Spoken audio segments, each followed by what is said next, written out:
हम सॉल्व कर रहे हैं geometrical optics chapter 18 concepts of physics volume 1.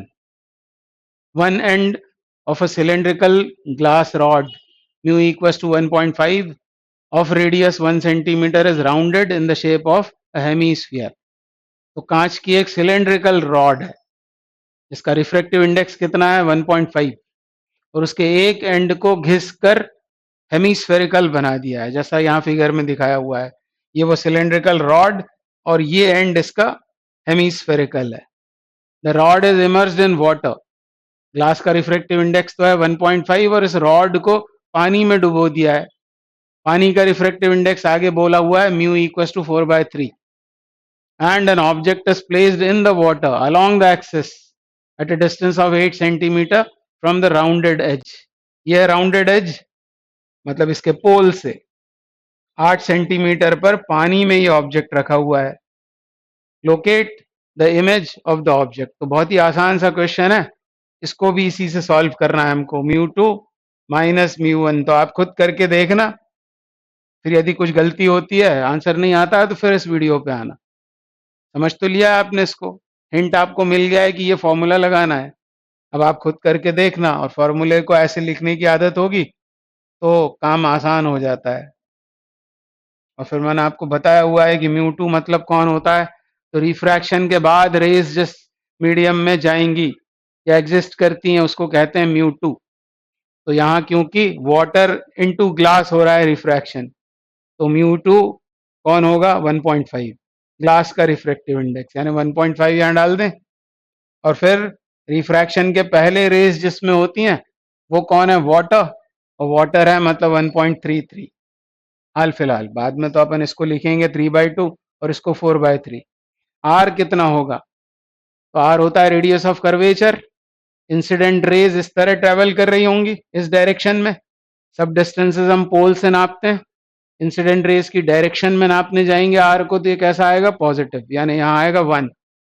फिर इधर इधर 1.5 वी हमको पता करना है और μ1 कितना है, μ1 इज 1.33 और u हमको दे रखा है. u कैसा है, p से o तक की डिस्टेंस इंसिडेंट रेज के ऑपोजिट यानी -8. तो यहाँ 8 आने लगेगा. इसको हमको सॉल्व करना है फॉर v.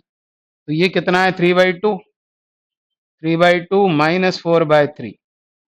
ये आएगा इधर LHS में और इधर 3/2v.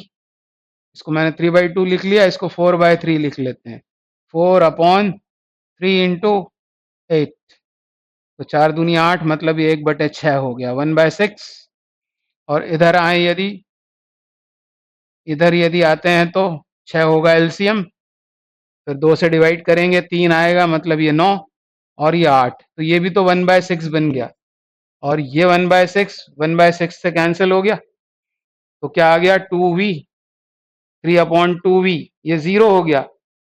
तो 2v अपॉन ये v अपॉन सॉरी इसको पहले 0 कर लेते हैं. 3/2v वैसे तो दिख ही गया होगा आपको आंसर.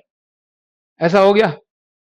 तो v कितना हो गया, ये कब संभव है, जब v हो इन्फिनिटी, तब ये आंसर 0 आएगा. 3/2 के होने से कोई फर्क नहीं पड़ता है. तो v होगा इनफाइनाइट यानी इमेज कहाँ फॉर्म होगा, इन्फिनिटी पर.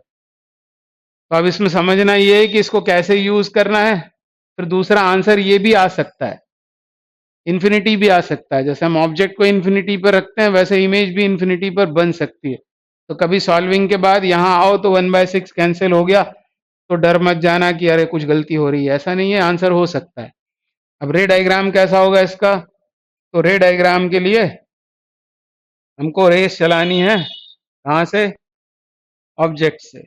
इसके ऊपर आकर टकराएंगी, यहाँ ये इंसिडेंट रेज हुई. फिर पता करेंगे कि सेंटर ऑफ कर्वेचर से पॉइंट ऑफ इंसिडेंस को ज्वाइन कर दें तो ये क्या बना, ये है नॉर्मल.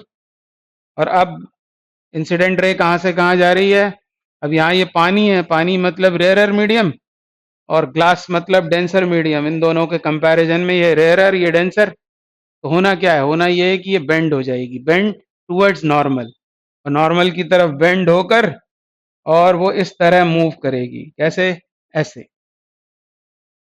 सिलेंड्रिकल इस ग्लास के अंदर ये एक रे बनाई है, ऐसी दूसरी यहाँ बना सकते हैं हम. दूसरी रे ऐसे जाएगी, मतलब ये क्या हो गया, ये दोनों हो गई इंसिडेंट रेज, और ये दोनों रेज कौन सी हैं, रिफ्रैक्टेड रेज। ये पैरेलल हैं क्योंकि, तो कहाँ मीट होती हुई इनको सपोज करेंगे, इन्फिनिटी पर। तो आंसर है इसका इन्फिनिटी। तो रे डायग्राम्स भी जरूर बनाने चाहिए, बार बार कह रहा हूं मैं आपसे।